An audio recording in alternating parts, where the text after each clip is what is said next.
Good morning, Magic. I'm Gavin Verhey from Wizards of the Coast, and today I have something very special to show you.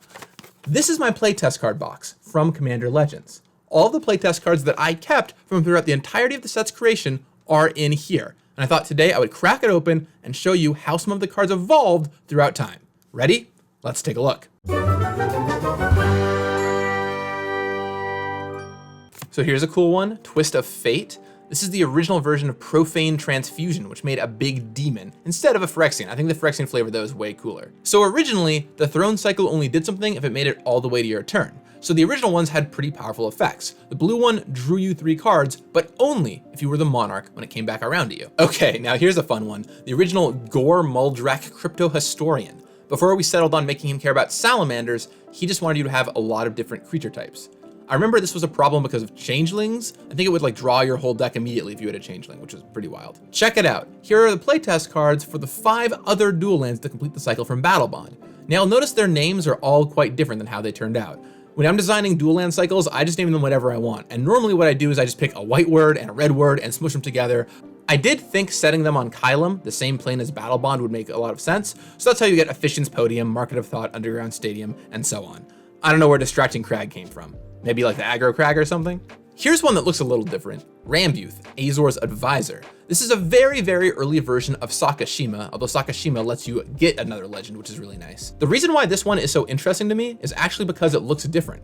This one is from the hackathon where I originally pitched the product before it was even greenlit. It was using some earlier playtest card technology. This was a very early version of Baron Sengir that I tried. You attack and you get a vampire, but when he dies, you give someone a curse counter. They've wronged you in some way. And then if you attack that player, you get 3 vampires.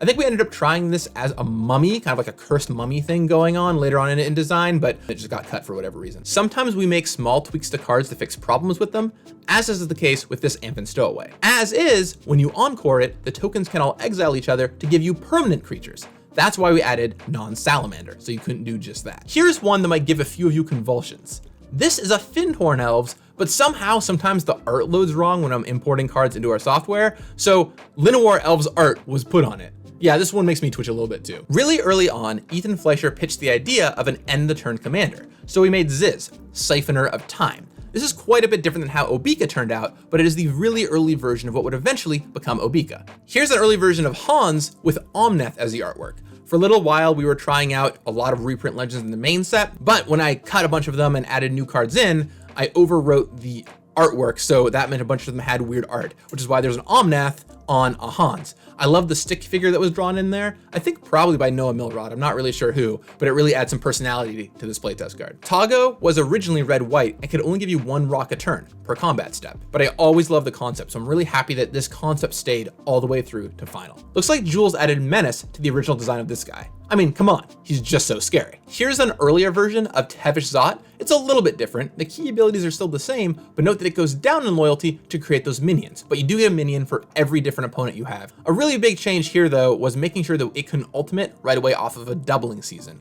Making sure that planeswalkers who are commanders don't ultimate straight off of a doubling season is a design constraint we've put on ourselves for any ones that can be played into a green deck. It's just not that interesting or fair if you play a planeswalker with doubling season and ultimate it right away. Tormod was originally just a big zombie tribal card. I'm really happy with the newer version Jules came up with because it actually inspires you to go and build a unique deck as opposed to just put a bunch of zombies in one place. Jules talked a couple weeks ago about how Jared was originally red-green. Well, here you go. Here's the red-green version before we added white to him. Here's the original, much more aggressively costed Belborca. While I love what Jules did with Belborca, making it an Exile Matters commander, that's a really cool thing for red and white to do. I gotta say, this original version still holds a very special place in my heart. Maybe I'll put it in a set somewhere else someday and see if it gets through. Here's the original Hull and Elena.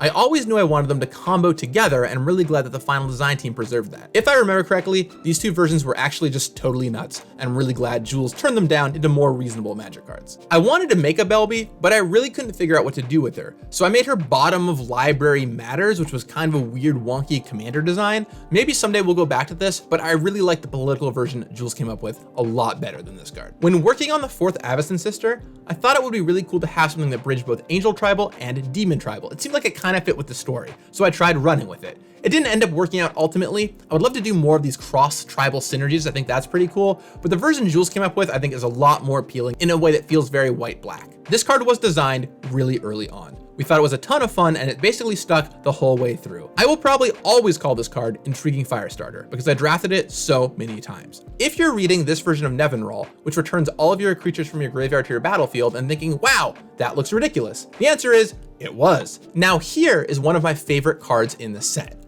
Bribe Axe of Doom. This survived all the way through, but the Bribe mechanic did not. Originally, Bribe was a mechanic that featured on multiple cards in the set. Each other player could draw a card, and for each one that did, you repeated the effect. For example, the white one made a 4/4 angel, and then for every other player who drew a card, you made another 4/4 angel. It made for some fun politics, but there really weren't enough good designs to make this a whole mechanic. However, this one card was so fun that it stayed all the way through and became Explosion of Riches. Well, there you have it, a fun walk down Commander Legends memory lane. But I would love to know what you thought about this episode. Did you enjoy seeing all the old playtest cards? If you do, let me know below. I've got a lot more playtest cards to get through, and I could easily make another couple episodes about them. I'll talk with you again on Wednesday. And in the meantime, may you have a lot of fun with a bunch of old favorite memories. You got this. All the way back for Commander 2018, we didn't start with Magus of the Balance. We started with Magus of the Eureka. Originally, it seemed like green had a spot for a Magus here, and Eureka was a natural card to choose. Now we pretty quickly ran into two problems. The first was a creative one.